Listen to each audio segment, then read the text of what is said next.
Hey, what's up everyone? Well, today I'm going to do some follow-ups on some of the trees that we've covered earlier in the year. Not all of them because some of them got sold, but I'm going to give you the good news and the bad news. And I don't know which one you want first, but since I'm editing the video, I guess I get to choose.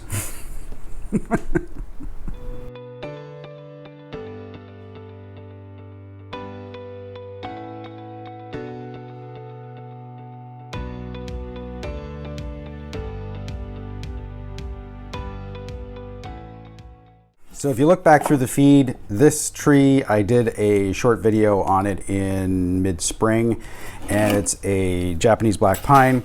And the point of that video was just to basically bend over this sacrifice branch. And if you go back and you watch it, you will see that basically I bent it over. Just this bend is what I added, but I was talking a lot about the importance of these buds.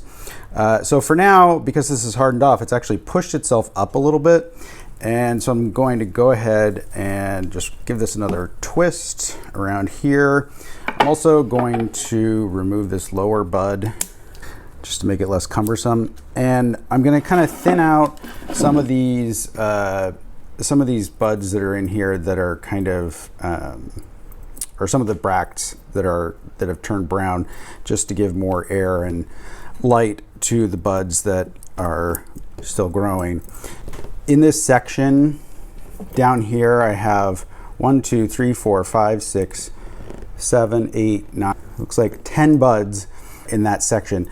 I'm not going to take any of those off right now, even though I could. I just want to kind of let all of them go. But what I am going to do is I'm going to cut these needles to remove the shading that they might cause on those. And ultimately it would be really great if I got a couple more buds up in here, which it looks like I don't have yet. The idea being there that I would have more of a trunk line to work with, but this one is certainly large enough for me to use. So I'm gonna repot this into a larger container this winter, most likely like a 10-inch square pond basket. And then I'm going to let it grow probably for at least another year, because there wasn't a whole lot of bulking that happened this season on the roots. This is the Japanese maple that I showed you guys in the spring, and I popped it out of that smaller container still nestled in the terracotta and put it in this 3-gallon, and it got some good bulking, but other than that, not a whole lot to report, and no fall foliage, unfortunately. Well, as you can see, this one didn't work out too well. And if I had to analyze what's going on here, I think that the exact timing of when I did this was a little bit off. I believe it was in August that I actually did it, and I kept the tree under misters after I did it. But whenever you're creating a rock planting, there's definitely a lot of tweaking and root work going on. And so I guess that's the second strike for this actual stone, because the first time I planted a tree on it, it also died. So I'll give it a third try, and if that doesn't work out, then maybe I'll just toss the stone and try a different one. Don't get discouraged though if you have trees die like this. The reason that I do a lot of propagation and grow hundreds of these juniper cuttings is so that I can learn how to push the boundaries, when I can do work and when I can't, and basically how to get away with things. This is the big black pine that I decandled in June as one of the decandling videos, and it's looking pretty good. Has a big sacrifice branch on it still, but other than that, I haven't done the fall cleanup. It'll be going into a bonsai pot soon.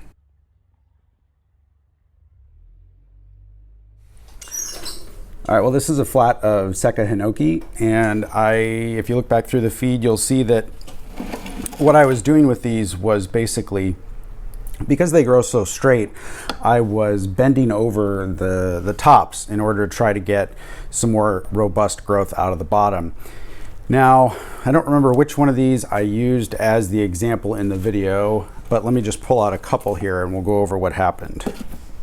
So like I said, I'm not sure which one of the guys in that last video that I did on these that was actually out of that flat that I was working on during the video, but this is probably the best example, because what I did was I took a completely straight cutting and bent it over, and this is exactly what I would expect to see as a result of that. basically you see the bend here that I made, and then this thing, instead of staying like that, has reoriented itself as it grows to be back with the top over the base of the tree, which is pretty typical for plant growth. In the meantime, I do see that I have some more sort of a little bit of growth going on here that probably wouldn't be going on here otherwise.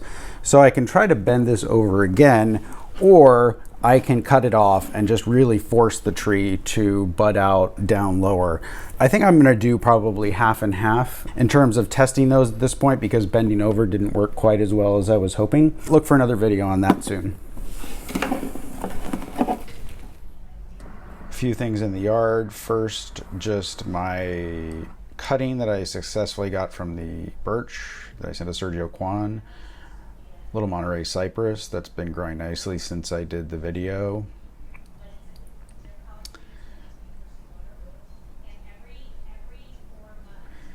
And Redwood that I did a video on that is also growing nicely. I've been pinching that one a lot.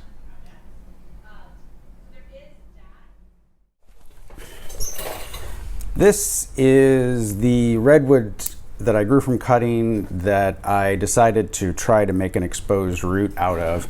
If I tip this up and look at the bottom, I can see that there are plenty of roots here, not like a ridiculous number, but they've definitely gotten down into this part of the container. So I'm going to go ahead and cut off, as I mentioned in the previous video, about the top half of this and see what we have.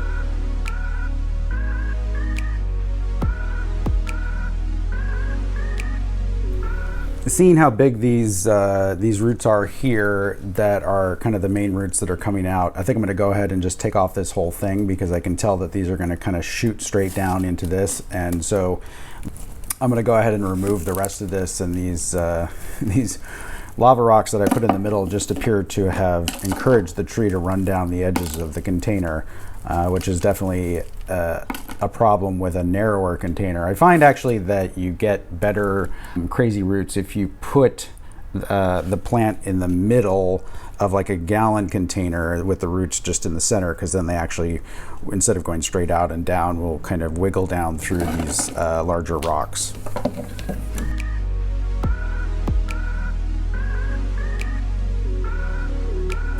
All right, so as you can see, it's not holding itself up, so I'm going to go ahead and just add a piece of wire to both support it and give some movement to the roots.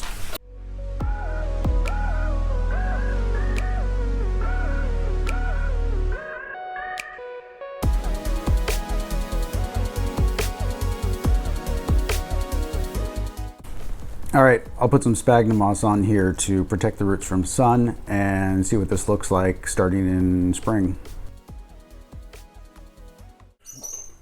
All right, thanks everyone. I hope you enjoyed that, and look for more updates coming soon. We'll see you next time.